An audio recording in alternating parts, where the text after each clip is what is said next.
Bonjour, bienvenue sur Eau de Vie Édifie.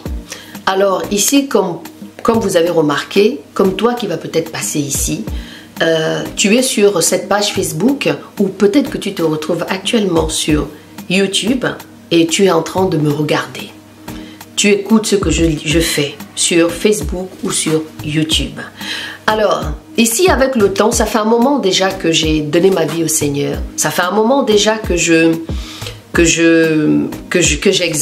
que je parle de Jésus. Parce que Jésus m'a touché. Il a touché mon cœur. Il est venu me chercher. Il m'a demandé de rentrer à la maison.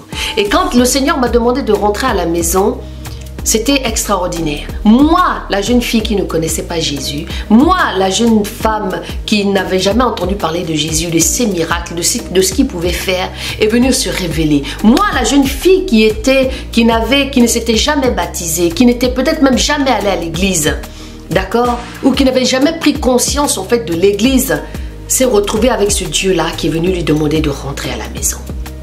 Et aujourd'hui, je viens vers toi. Aujourd'hui encore, avec cette nouvelle année de 2023, bien sûr, il y a aussi les années qui sont passées. Je ne considère pas forcément le fait qu'à chaque année, nous devons faire l'autocritique ou quoi que ce soit. L'autocritique que nous devons faire, c'est pendant notre vie, pendant le temps que nous sommes sur la terre. Parce que c'est dans ce temps que nous avons sur la terre qui nous permet de devenir des personnes meilleures. Et c'est Dieu seul qui nous donne la paix. C'est en le rencontrant que nous avons la paix. C'est en venant vers lui que nous avons la paix. C'est de le laisser guider. C'est de nous laisser guider par ce Dieu-là. Ce Dieu-là que je te parle aujourd'hui s'appelle Jésus pour moi. Parce qu'il y a certains qui ne seront pas d'accord avec moi que Jésus est Dieu. Donc, je te dis bienvenue. Parce que ici, nous lisons. La lecture, je dis souvent et je répète souvent et je rabâche souvent qu'il faut lire la Bible. Justement, il faut lire la Bible, mais il ne faut pas la lire n'importe comment. La Bible, il y a 3 volets avec la Bible. Il faut la lire, il faut la comprendre, il faut la méditer. D'accord? Donc, pour que tu puisses lire la Bible, la comprendre et la méditer, il faudrait que tu te mettes dans une posture. Il faudrait que tu sois déjà sincère avec toi-même. Parce que le fait d'aller lire va te révéler le Dieu, ce Dieu-là que tu cherches au fond de ton cœur, ce Dieu-là que tu as peut-être entendu parler, ce Dieu-là qui en même temps va se révéler, va faire tomber le voile, va se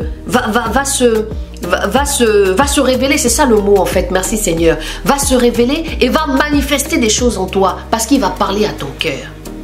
Donc lire la Bible ici, c'est pas seulement, tu vas peut-être te sentir frustré parce que je répète tout le temps la même chose, mais je suis obligée de le faire parce que c'est comme ça que tu vas comprendre. C'est comme ça que tu vas saisir la pensée de Dieu. C'est comme ça que tu vas te rendre compte que il faudrait que je lise. Parce que quand tu lis, c'est pas seulement t'ennuyer. Parce que ici, lire la Bible n'est pas... C'est vrai que quand on lit la Bible, des fois, on est attaqué. Une fois qu'on va prendre ce livre-là, ça y est, tu vas commencer à somnoler. Tu vas commencer à penser à des choses bizarres. La personne qui t'a pas appelé pendant des années va à ce moment-là prendre son téléphone. C'est parce que tu prends déjà une position. Parce que ta position, c'est Matthieu 11, 12. Car depuis le temps de Jean-Baptiste à aujourd'hui, le royaume des cieux est forcé. Et ce sont les violents qui s'emparent de ce royaume-là. Donc cette vidéo encore, c'est pour te motiver. Cette vidéo, c'est pour te donner la force. Cette vidéo, c'est pour te dire encore que ne lâche rien. C'est pas chaque année que tu fais le bilan. C'est pendant tout le long de ta vie. Tu peux mourir demain. Tu peux mourir après-demain. Tu peux mourir ce soir. Tu peux mourir cette année même. Tu peux mourir dans 2 ans. Mais quel est le bilan que tu fais tant que Dieu te donne le souffle de vie? Donc je voudrais encore ici que vous preniez conscience que quand on dit qu'on est chrétien, on doit être converti et né de nouveau. Je voudrais que tu prennes conscience ici que quand tu dis j'aime Jésus, tu as un comportement et tu as un caractère. Tu as un comportement plutôt. Je vais plutôt parler de comportement, pas de caractère. Mais d'abord de comportement. Parce qu'un chrétien a un comportement. On ne vit plus comme les gens du monde. Parce que la Bible dit que quand on est en Christ, on est une nouvelle créature.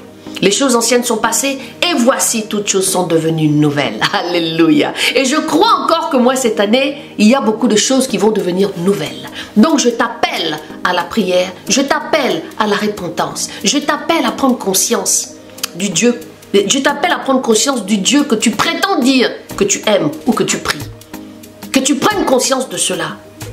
Parce que la Bible dit que le péché, le salaire du péché c'est la mort. Mais le don gratuit de Dieu, c'est la vie éternelle en Jésus-Christ. En Jésus-Christ. Et c'est ça que j'aimerais te communiquer encore aujourd'hui. que tu prendras conscience de cette vidéo, que tu la partageras à ton ami, à tes frères, à tes sœurs, à tes mamans, hein, de prendre conscience de cela, car Jésus n'est plus loin. Merci mon Dieu, mon roi, pour ce beau moment. Merci Seigneur pour ta présence. Merci Seigneur pour ces paroles. Oh, gloire à toi Jésus. Gloire au Dieu d'Abraham. Béni sois-tu encore. Oh, merci Seigneur. Ah, bradé. Merci Jésus. Je vous dis, bonne méditation encore et bienvenue pour toi qui ne connaissais pas cette chaîne, cette page Eau de vie édifiée. Béni soit le Dieu d'Abraham. Ah, et merci Seigneur pour ce beau moment. Soyez bénis.